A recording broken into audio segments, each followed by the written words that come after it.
In a previous video, I explained that what happens at death. I said that when somebody dies, there's a release of DMT and they see a flash. And that flash is the enlightenment. The individual then learns who they really are. But because the mind wasn't known, they're erased. Now, those, which is actually the loving thing to do, I'll explain why. Now, those that deliberately deceive, they know the truth, but they've chosen to follow the serpent, which is really subtle and beguiling. But the serpent exposes you to the knowledge of good and evil, the lower regions, the carnal regions. Now, to choose good is to do so inwardly. So you meditate. So let's say that you've had the enlightenment, you've had the Kundalini rise, now you know the difference between good and evil. Until you've had that inward experience, your journey has not begun. You are still lost because you're not at the beginning. Genesis. Now, those souls that die, they meet the light, and the light judges them. But if they don't know who they really are, if they didn't know themselves, know yourself, they get erased. Those that do know, they become the unified field, but an individuation still. So you still keep your story. But those that deliberately deceived, like it's written, you took my children away from me, I will take myself away from you. They go to a place called Sheol. Sheol is a place of no light. Now you need to understand this. Everything that you can see, everything that has manifest around you is light. It is pure light, but in a lower state of energy. Now, it's in a low state of energy because the Father, speaking symbolically, is not here. Now, the Father is the energy that gives life. And that's why in this place, planet Earth is in a state of survival. It's a survival mode, hence the need to birth, decay, death. It's a cycle, birth, decay, death. Now, this is the final cycle. This is where you, the individual, gets to choose between good and evil. Now, to be given that choice, you have to go within to overcome your ignorance, to know yourself, and then you can understand and choose. Now, why have the people chosen to serve lower rather than higher? Because they think that it's better that they're in charge. They don't like the laws or they don't like the universe. They want to be free of the universe, and they think they can do it on their own. But you can't. This is the absurdity of their plan. During the Exodus, God instructed the Israelites, the individuals that struggle with God, Ishisrael, to build an encampment and to build the tabernacle. Now, the tabernacle is human cellular biology, and it also represents the conception. Now, the tribes were numbered. There were 3 tribes in the north, 3 in the east, 3 in the south, and 3 in the west. So that's 12 tribes of Israel. But the tribe in the east, they were numbered at 186,400. You can look this up yourself, read the book. Now, 186,400 is the speed of light per second. 186,400 miles per second. But there is no speed, there is no movement. It's just our senses perceive that. And I'll explain it to you this way. I've explained it this way before, I'll do it again. It's like a flicker film, and the frame rate is 186,400 times a second.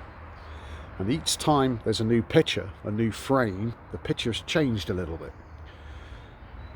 But when there's no picture, between the frames, between the pictures, which you call reality, which you call life, there is the abyss. It's just potential.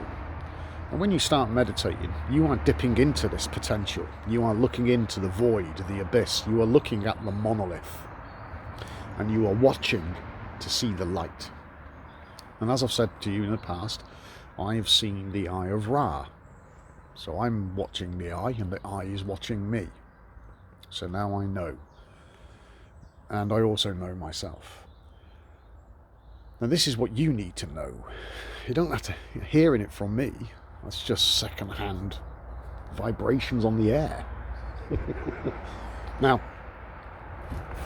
when you start seeing the eye shows you things pertinent to you, the individual. And the mind has a bit of time trying to, what does that mean? But it will come with time, you'll understand. Because your self that knows you will instruct you. Now an instruction isn't an order. An instruction is, it's showing you so you get it. It doesn't give it away. You've got to put in a bit of mental work. And the best way to do that is discernment. And discernment literally means setting apart the mind. And then when the mind is set apart, when you're not thinking, that's when, oh, I get it. That's when you'll understand. And then you'll have this inner knowledge. Now these are what they call visions. And it's revealed to the individual. Now all of you that have raised that energy and are on the path, are being instructed from within, will start to receive. So those of you that haven't had that experience yet, still need to clean your house and get into meditation. Show willing. Be tenacious. Don't give up so easily. You'll sit at a fucking computer for hours and hours on end watching shite. Turn that energy inwards. The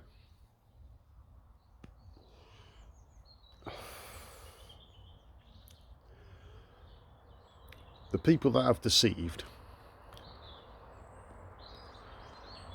when the death comes, they will find themselves in a place where there is no picture. It's pure potential. It's a place of potential to be anything, to realise anything they imagine. But the picture doesn't come back on.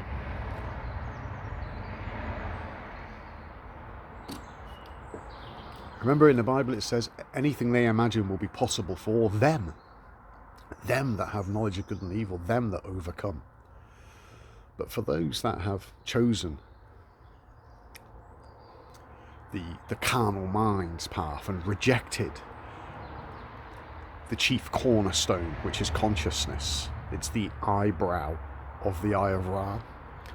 They've rejected that. So, because they've rejected that, the Father pulls his way from them. And the Father is the energy that makes the light, and the Mother as well. That's the magnetism.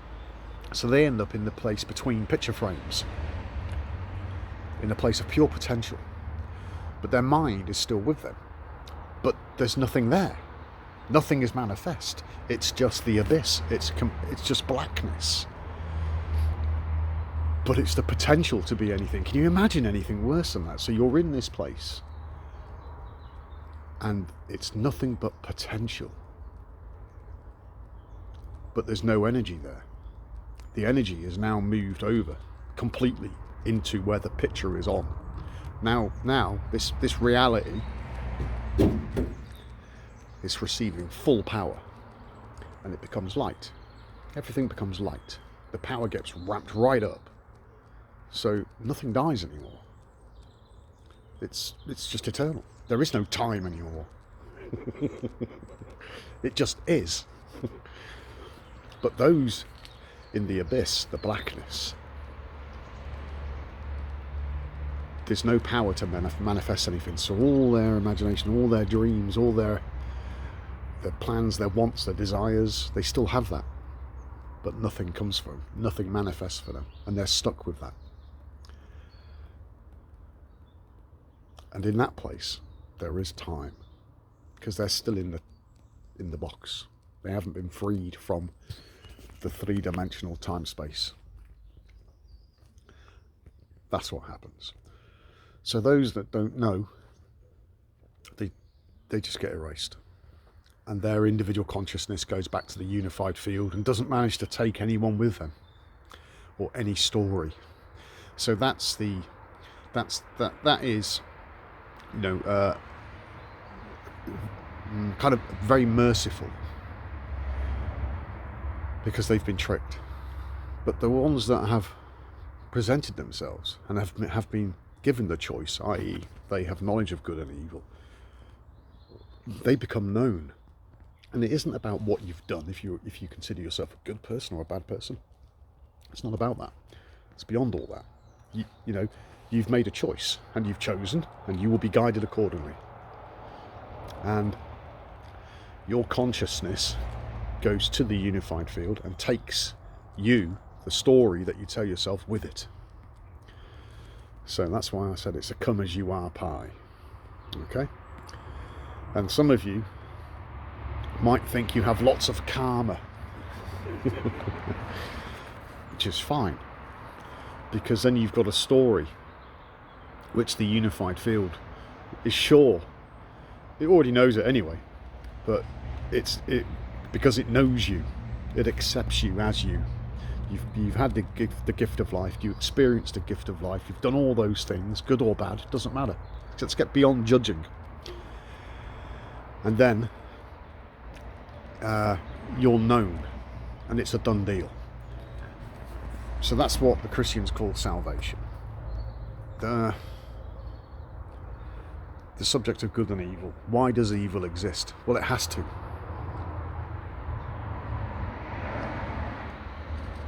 It has to, because how would you have choice? How would you facilitate free will? So those of you on the path are going to establish a relationship with Yahuda, to be related to Yah, speaking symbolically. You're being related to Yah. You are a relation of Yah. You're known. So that's good. But evil, you're recognizing how fucked up it is in the world, and it just doesn't sit right. What's going on? Why? What's happening with this nonsense? Now, they will. If that evil didn't exist, then you wouldn't be able to make a choice, and you wouldn't be able to exercise your free will.